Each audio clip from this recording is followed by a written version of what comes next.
Okay, Hi, go ahead if you want. my name is Tugce Tari-Roth, and I'm the assistant director of the WPTA Amateur Piano Competition. And I have today another competitor with me, and his name is Francois Schwarzentruber. And hello, Francois. Hello. Can you please tell me a little bit about yourself?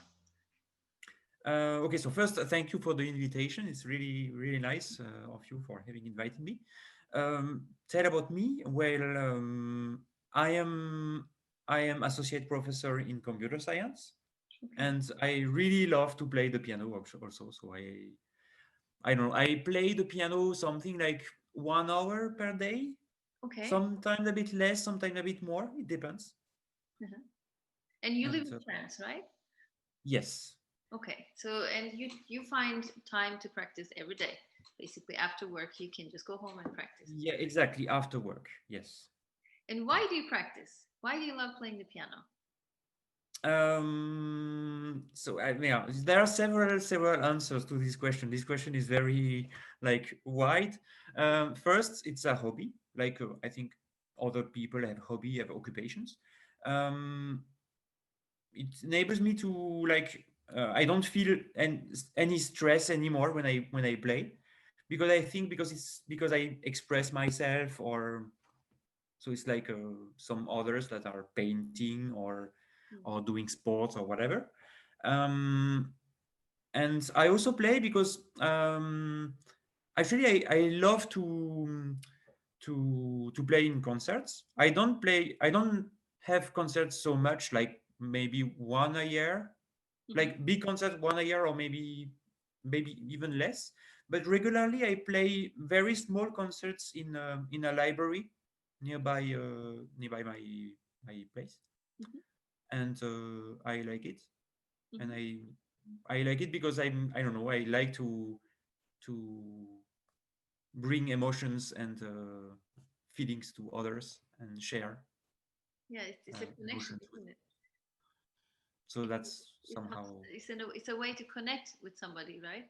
For the audience, when you play for an Yes, audience. we can see it like this. Yes, actually, to connect. And even you have some people that say that music is like a universal language.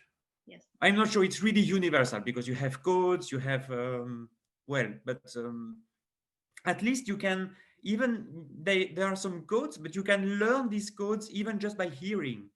Mm. You hear some music, maybe you are not familiar to certain chords or certain type of melodies, but Mm-hmm. it's more and more you are listening to, more and more you enjoy the codes, and you don't have like to have lectures that tells you what is the grammar, what are the different words, the vocabulary, and so on. You just enjoy and you learn just by hearing, and that's makes it kind of universal, I think. Yeah. Yes, yes, you're right. And you know what? The interesting thing is that a lot of people who do compete in this competition are in IT or programming.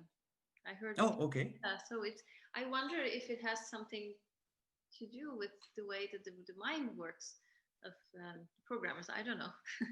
Maybe I they don't know. like to Okay. figure things out and they like to sit and learn, and that's it's a little bit also similar in my opinion when you sit and learn. And I even met a musician when I was living in US, and Okay. he said to me he was a professional musician, and then he actually decided to do IT, and he became a programmer. He told me it's very similar. So I Oh, forgot okay. to ask him why do you think it's similar, but this was many years ago.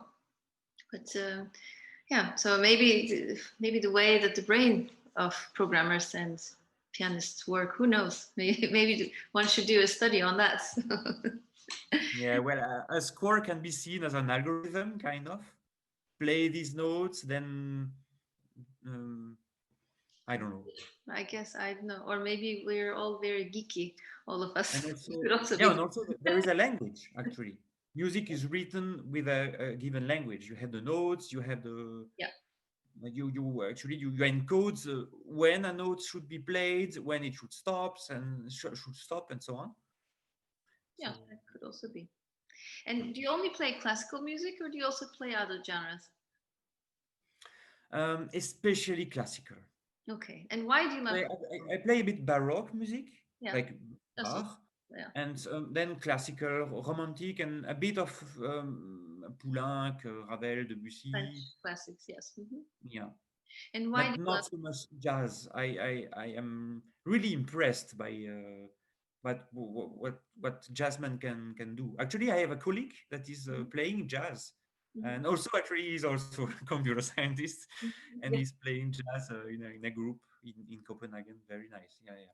Okay. And why do you love classical music? I asked so just a little bit. I know why I love classical music, but some people just can't really get into it and doesn't speak to them. So I'm fascinated to hear more people their ideas of why classical music is really nice to play.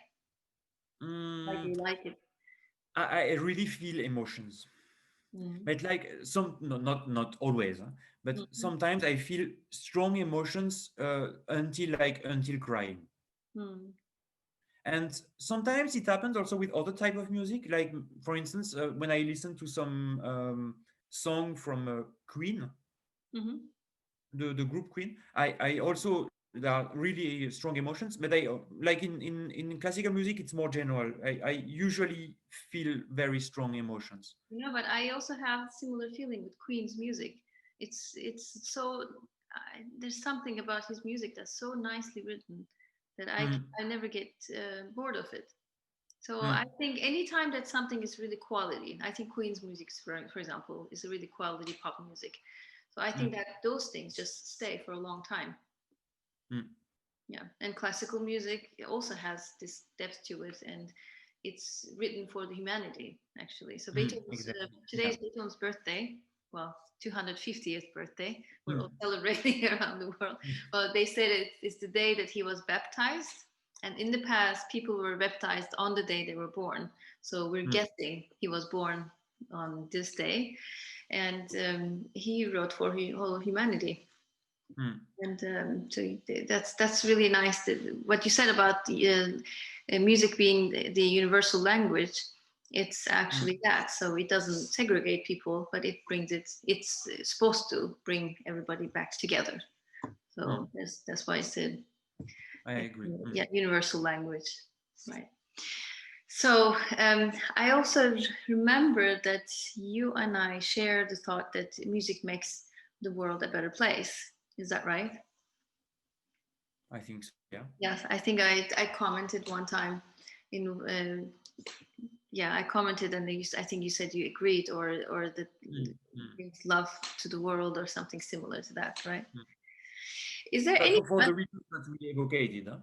sorry? Actually, for the reasons that we just evocated, because it's universal, it brings people together, and Yes, it's true. Is there any frustrations when you practice? I mean, I'm sure there is, but what are your frustrations when you practice? um, When you try to learn a new piece, or do you learn a piece very often, actually? yeah. So maybe some frustration that I have is so I don't play enough. Huh? I Yeah. play 1 hour, not more, or maybe a bit more, but it's limited in time. So sometimes I usually I play, but I don't learn. I don't Okay. see. I don't practice. Like for instance, nowadays I am playing Carnaval from Schumann, Mm-hmm. but like I am just playing them and I keeping making the same mistakes because I don't have time to practice some passages. Yeah. So that's yeah. But if you have to learn a piece really in depth, do you actually put Yep. a schedule in your head? Do you say, oh, you know what, today I have to practice this part or that part? I mean, I'm not asking for a Schumann Carnaval, but another Mm. piece that you practice that you have to perform in front of people. Then you Mhm. have to say to yourself, oh, I have to fix Yeah, this part today and that part yeah. today. Then you just put a nice structure for yourself, right? When you practice. Yes, yeah, I do it, but not very. It's not very well organized. I must confess. Like I practice some passages, but it's also because I just now I wanted to just now I want to practice this passage, so I do it. But Okay. it's not like I don't have a schedule or like a very big organization policy or And, no. and you've been playing since you were a child, correct? Yes, since I was 8. I started at 8. Okay, and you had lessons all throughout your years? I had lessons since I would say since 18, Yeah.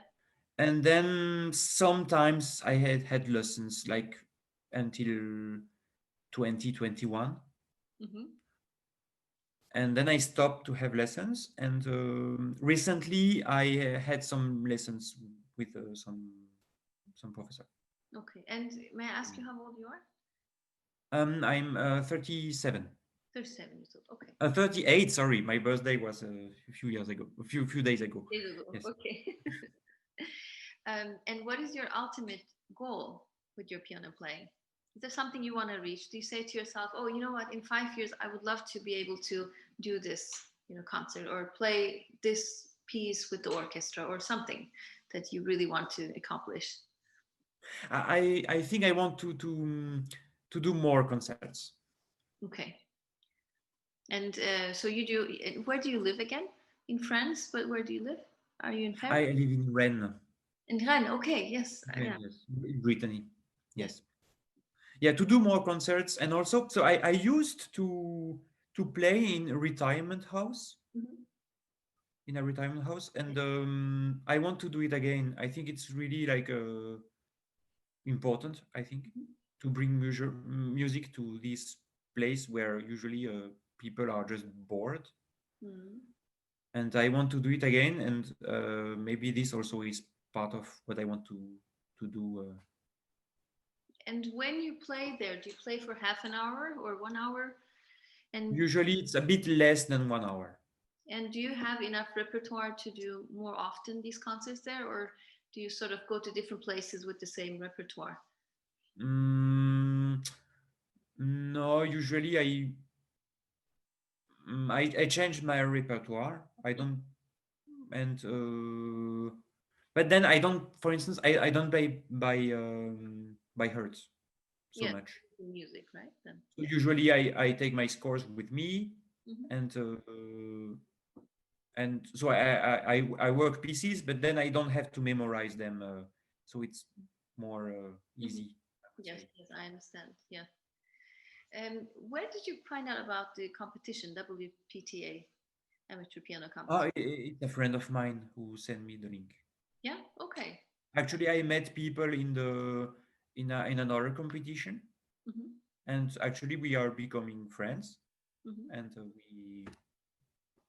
we exchange information, and for instance, we exchange the link to this competition. Yeah. Okay, very nice.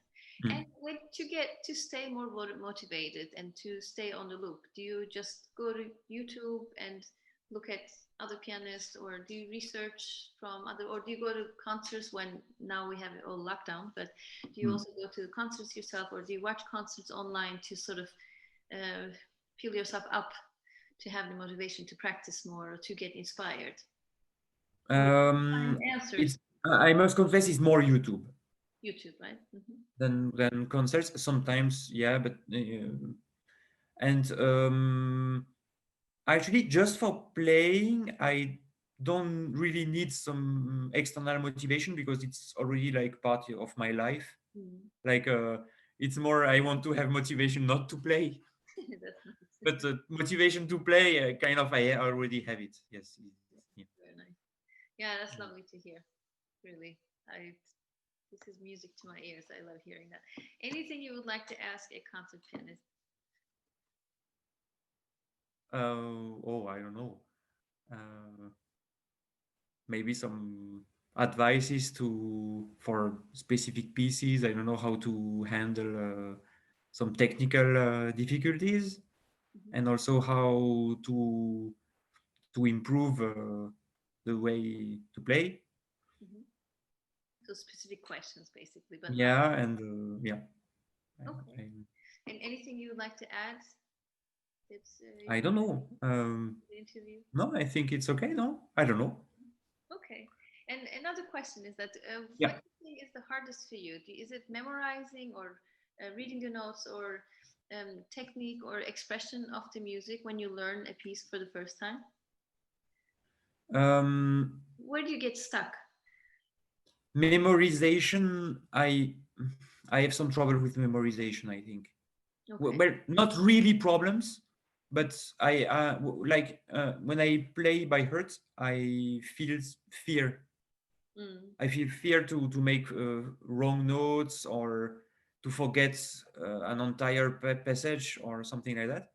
So for me, it's more difficult to play by heart than with a score. Yeah, it's normal. Mm. Really more difficult. So yeah, I'm really impressed by people that have a huge repertoire in their head. Wow. Mm. It's But really impressive. don't be so hard on yourself, because a lot of the concert pianists who could play without music in their past, like Richter, for example, he could not play without music in his old age. He always had to have music in front of him. Okay. You know, this also happens. And Mm. I saw, what's his name? His creation. He doesn't appear so much on concerts. I forgot his name. A concert pianist. I'm sure you know. He's very Ivo Pogorelic. I saw Okay. him live a few months ago, Okay. and he actually had the music in front of him too, the whole time during the concert.